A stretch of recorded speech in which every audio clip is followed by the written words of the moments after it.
Thank you, Nandita.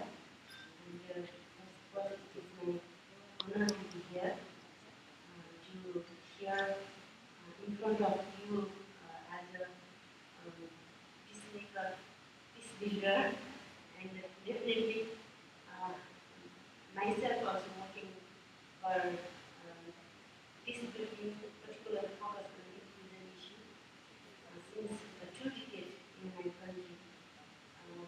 Let me introduce myself to you. I just would like to add, uh, Nepal is a diverse country in terms of multiple linguistic group, caste, religious, and multiple geographical area in our country. And I'm from far eastern part of Nepal, which is the really and very remote part of our country. And I belong to the Dalit community. I'm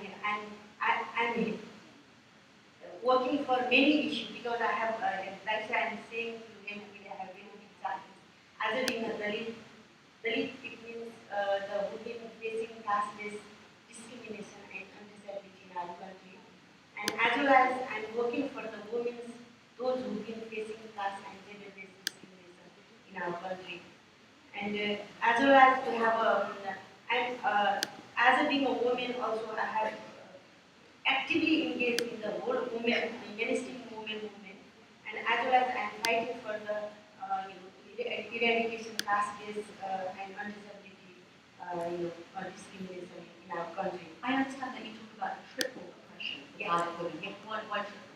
Yeah, because the women gender-based discrimination, they've been caste-based discrimination, and extreme poverty, and other multiple forms of discrimination that we have been facing. Not only that, we have other religious minority like Muslim women also very much marginalized in our country.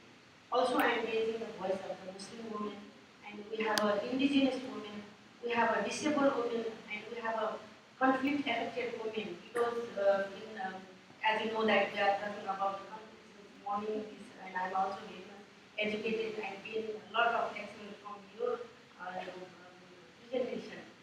And so, when we talk about the women in our country, we cannot generalize women because there are many diverse women. And without addressing the issue of the diverse women in the peace building process, we cannot think sustainable peace in our country. So that's why we are working for those women who have been directly affected from the conflict in the very conflict affected zone. We are working. It's very tough challenge. One hand we have a peace building process, and another hand those who've been affected from the during the conflict, they have not been benefited or not properly getting the relief package situation. Okay, I'm going to ask. I'll come back to the challenges in a minute. Do you mind if we I'll just get from everybody the context in which they're working. Ashima, would you like to tell us about the situation where you are? Ashima, more specifically in Kashmir.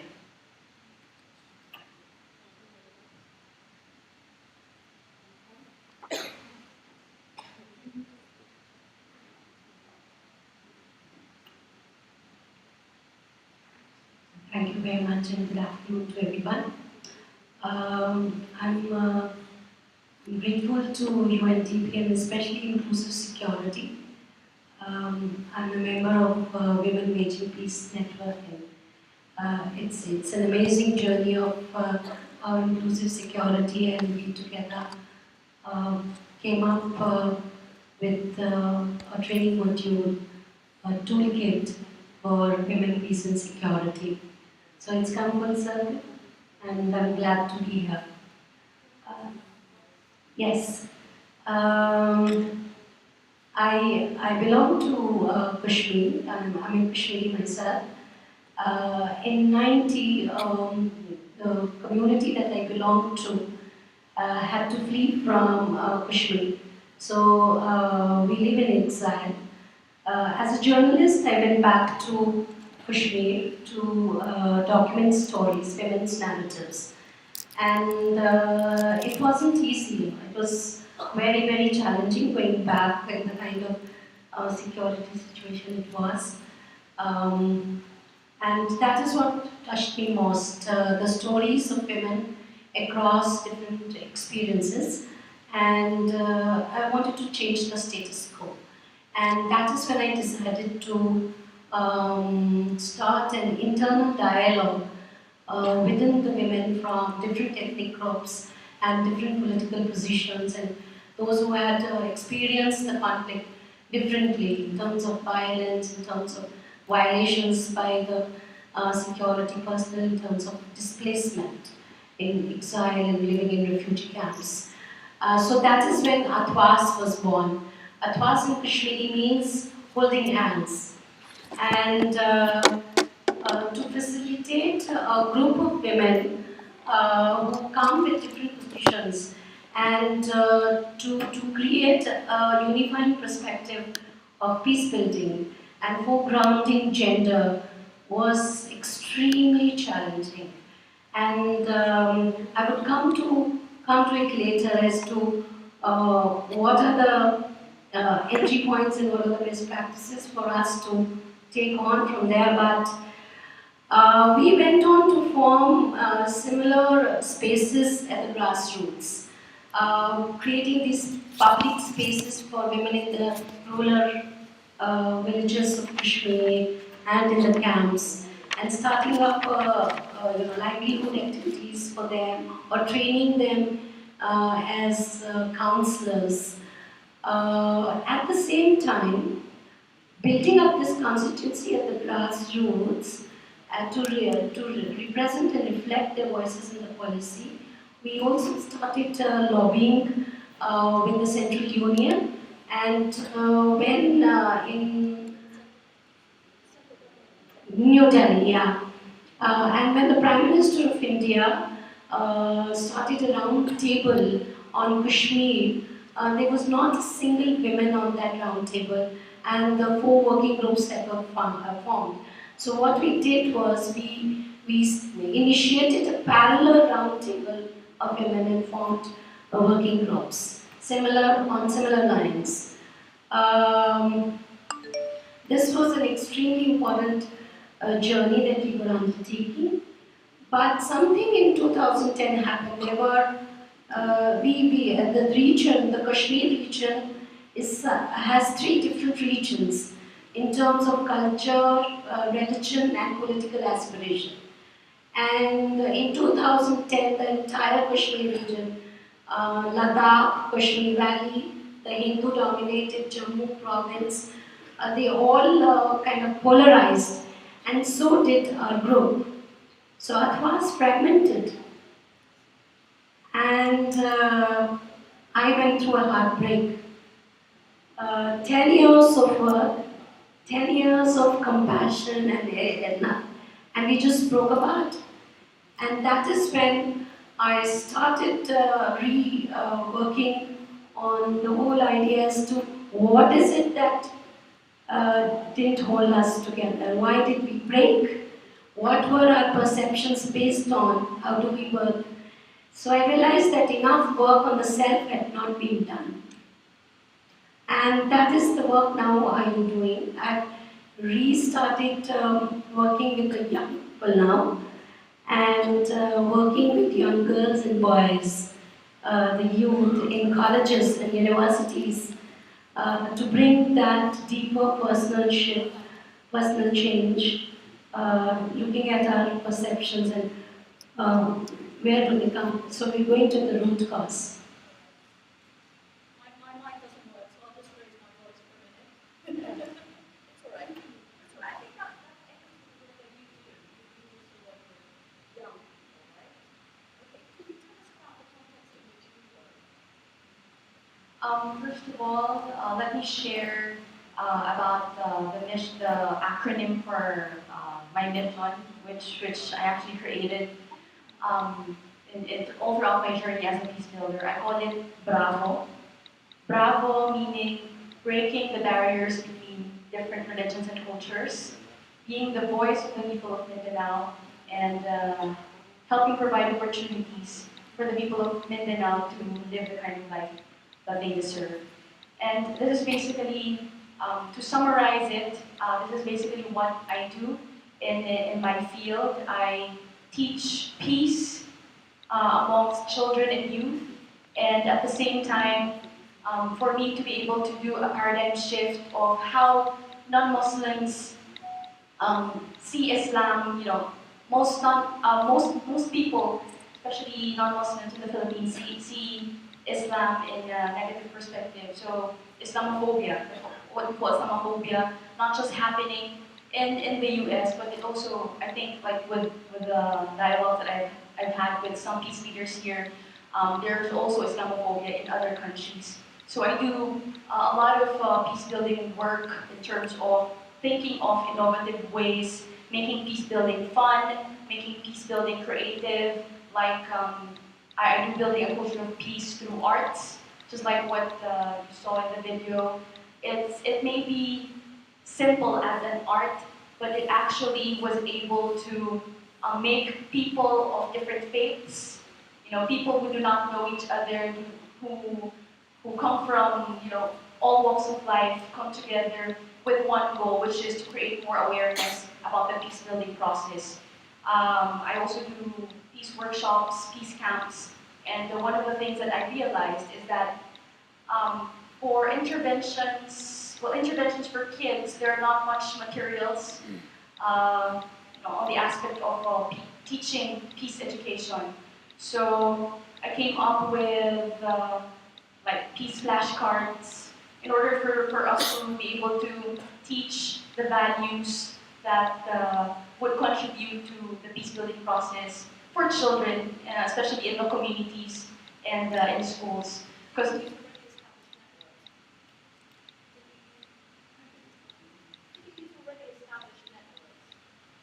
yes, we actually have a lot of. Are you referring to TV or okay, social networks? Okay. Yeah, we actually have a range of networks coming from different sectors, Muslims, non-Muslims. We go to Muslim communities, we also go to indigenous peoples communities, um, making them realize that even as young as they are, they can already become a part of the peace building process. The challenge here is, well, in terms of the peace building picture, the challenge is always the how. How can we become a part of the peace building process? We are just young people. The peace building process is a very challenging aspect of the society. So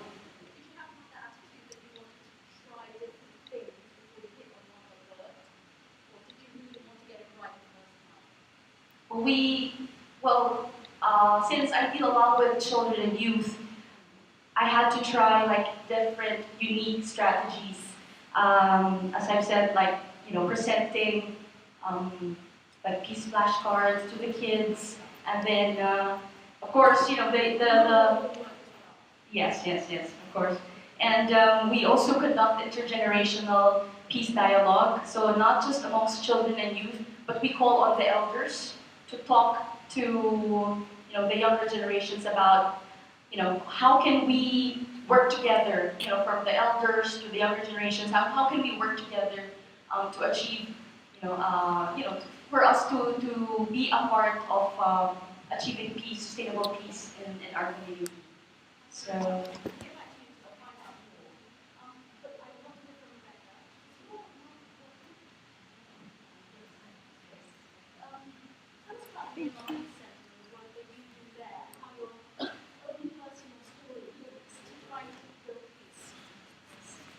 The Market Center is established as a year ago, I remember last year, and it's a quasi-governmental organization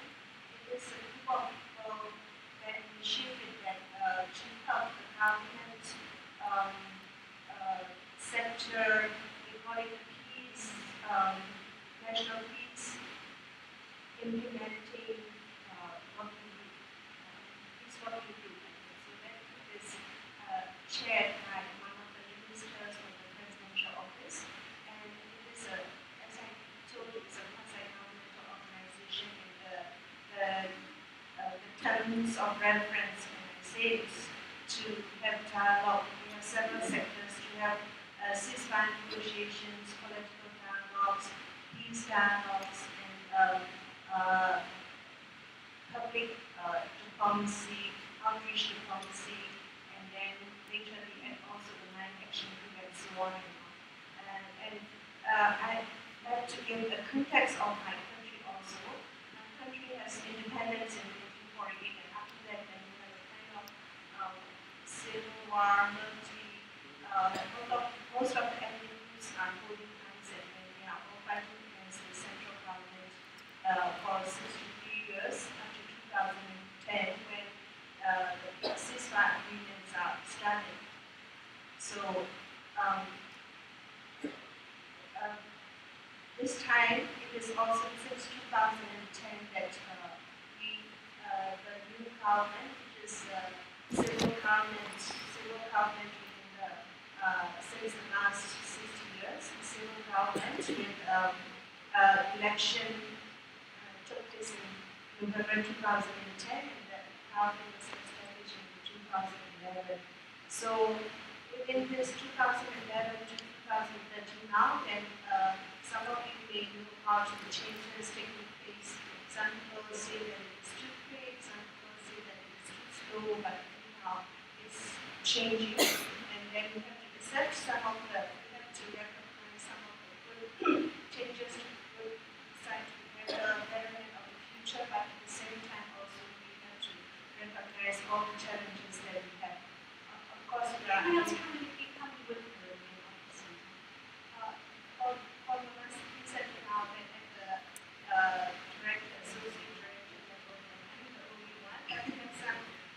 Program manager, directors,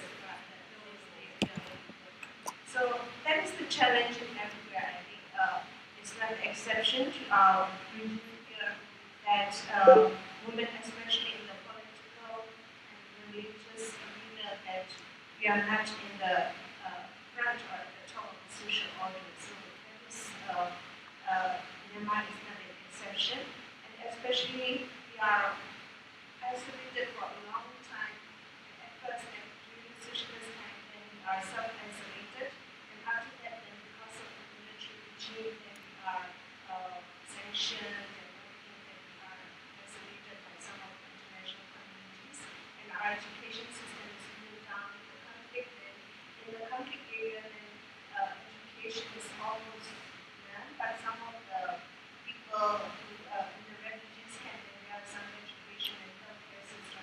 But these are that conflict is going for a long time. So right now, then with all the when you're talking about some of the oldest, the longest running civil conflicts in the world now, I think there's 60 years. 60 years, yeah, absolutely. Yeah. Can I ask you, when you talk about peace in your context, remember we were talking earlier about what peace and security means, what you've drawn out is a kind of like a very fundamental security in some situations and actual conflict in others, right? So how does that affect the way that you work? Like, for example, you're a doctor, you're a trained doctor. Does healthcare, for example, fit into the access to healthcare? Is that an issue when you talk about how to build peace? yes, okay, I think peace building now is the challenges are that one thing and this is the capacity at all levels, not only the women but the government level and the civil society leaders, the middle management organizations, the religious organizations, every level. I think because we are being so much isolated before, especially the mindset and the attitude are still a lot of things that can change.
asking for like 30% women involvement. Yes, and this becomes just a token, as a woman token that you can go into parliament and all that. But where's the best? It's also very important. I can't believe it. So Aung San Suu Kyi is a token. Aung San Suu Kyi is the only so far that she, one of the changes that I talk about is that because she was in the house arrest until 2010, and after that then she was released, and her party is also recognized again, allowed to be registered again, and now she's in the parliament. So, but it's not 30% yet, but people are, women are also asking for the 30%. In many cases, it is just a token.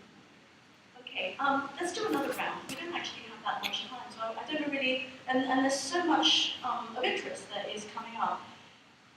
You know, when I was listening to you, I was thinking, okay, that sofa has entry points, this one doesn't. Can you tell us about, because they were talking about entry points and like actually, Rohani said we go into a mosque, go to a community and hook up with people and say, oh, I want to give the kids some flashcards or whatever like that. What's it like in Nepal? Can you do that kind of thing? How do you do it? As I told you earlier, I'm working with two organizations. One is the network. It's a very inclusive network. It's a big network, and through this network, we are reaching all over the country. Those we are diverse women. We are inviting all women and conducting training on NAP. So this is a very big achievement. I am also very much happy to conduct this training to invite all women from the different part of the country, from the diverse community. One. And my own organization, FEDO, particularly focusing on Dalit and other marginalized women, and we are particularly focusing, there is the big gap, and we are trying to fulfill, we are working as a bridge, and we are also have trained some peace builder, and we call it peace ambassador. You know. Yeah. I mean, like, for example, that the authorities are really on side over there. But in Nepal, it's quite confused, isn't it? It's quite difficult. What do people say when you come to them? Oh, I want to do this, Actually, the one significant achievement in our country is we have a NAP, and we have a NAP. And then all women, they don't know about the NAP and how to, they don't know about it. And then we are working for those, the providing and educating the women who are in the community level, in the grassroots level, and they don't know about it. And another things, we are capacity building, we are educating, we are disseminating the NAP and other information which is very much related with them. But I told you there is the gap, there is the policy program, the plan, and there is the community, they don't know about it. And so my organization, our peace builder or peace ambassador, working to inform and educate to them about this policy program or program. And then the we have some capacity building training. We have we also developed the manual on manual, and we are also providing training. And first we provide the theory to invite the women from the different part of the country, and we provide training theory, and then they go to the place, and also they provide the based on that theory training, and they provide the training to the grassroots level. So those things we are doing. Yeah. And then, the one thing, because we are reached about 100,000 women, and we have more than 500 women activists in the civil society. Yeah. So your entry points are to do with organizations that were already there, traditional type organizations. How about technology? Does that help? Cell phones and things to reach We people? don't have, everybody has got, cell phone. But the one thing, what we have, we have district board, and district board also form the women's group. District board forms the women's group in the grassroots level, and then we train to the district board activists. We call it the peace ambassador or peace builder, and then they provide the training to the grassroots level. Do you wait for like a festival or an event or something to introduce your Exactly. to them? And we have in our culture there are so many events, so many festivals, like women festivals, many festivals. Through that and some quiz contests we have organized. Can you give a specific example? Like we have a how to call it? We have women festival, and then they have some folk singing and some some quiz contests and some we celebrate some program to provide the masses with that program. Yeah. Those things we are doing. It's the same in the Philippines, I think. And what do? You bring a school? You bring Then we have you really start singing? we have more than 2,500 women groups Do you try to make it fun the way the Rohanese are done? Yeah, we have groups, more than 2,000 women's groups, and then we have some some culture program also. We have some the group of street drama. They provide But is street does the drama. drama have a Yes. political Yes. message or a gender Yeah, message? Or, The emerging issues they show the drama. So that is a very effective tools to reach the grassroots level women, to provide the masses. And we have some groups, those groups, and we have more than 500 social activists who provide the masses in the grassroots level. They educated to the women in the grassroots level. Those tools we have been using to reach the grassroots level. Yeah.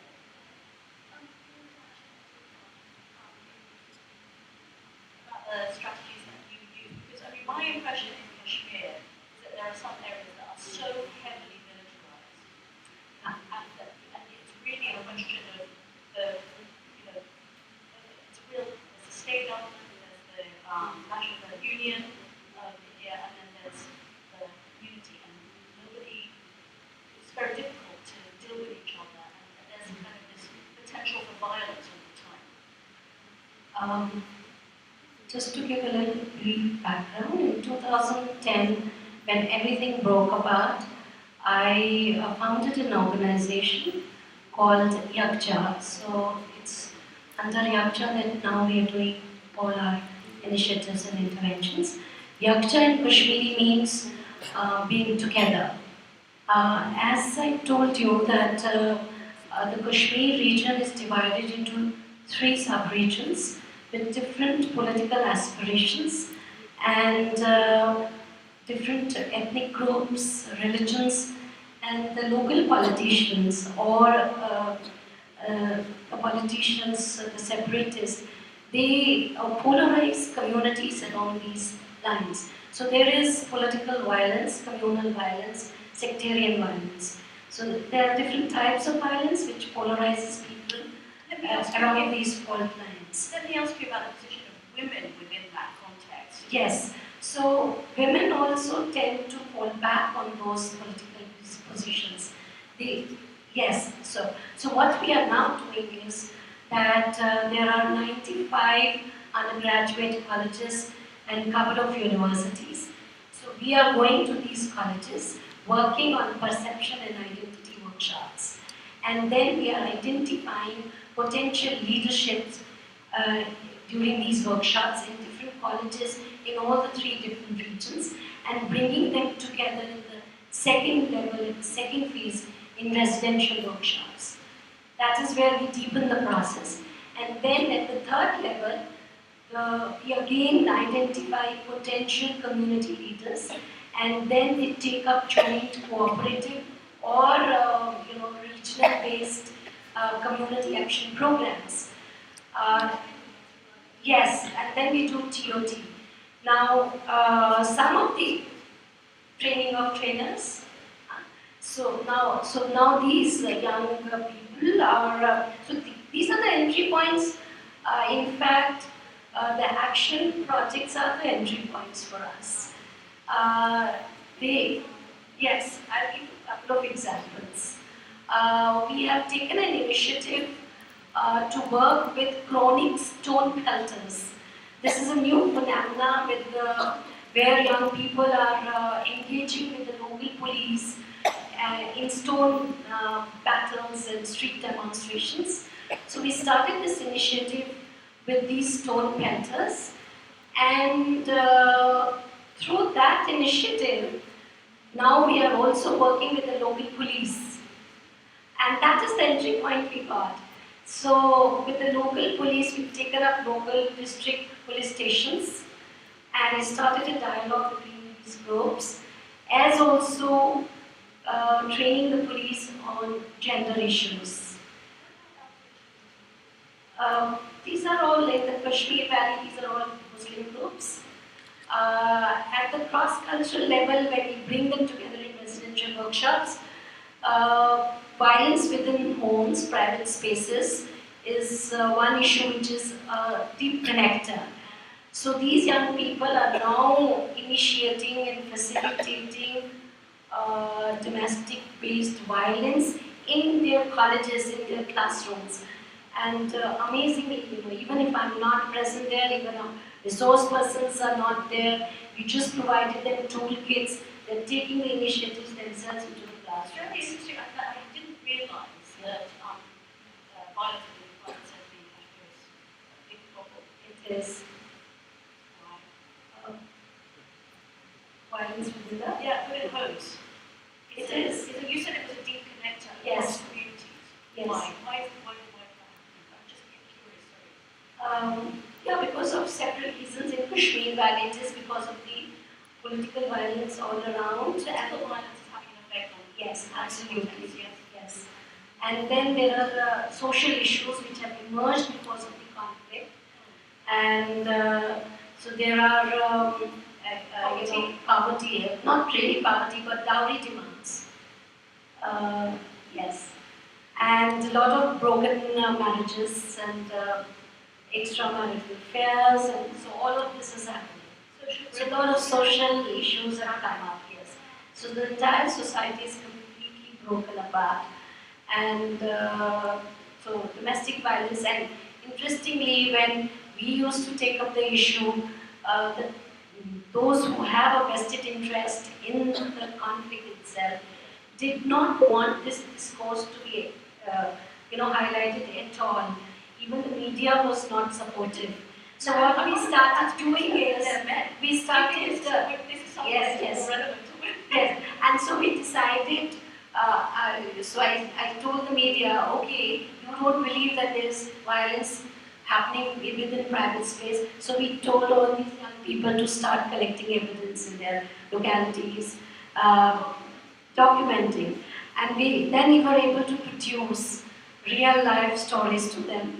But now, this was around 5 or 6 years ago, now it's being talked about, it's being discussed. So that is one interesting thing. So working with the police and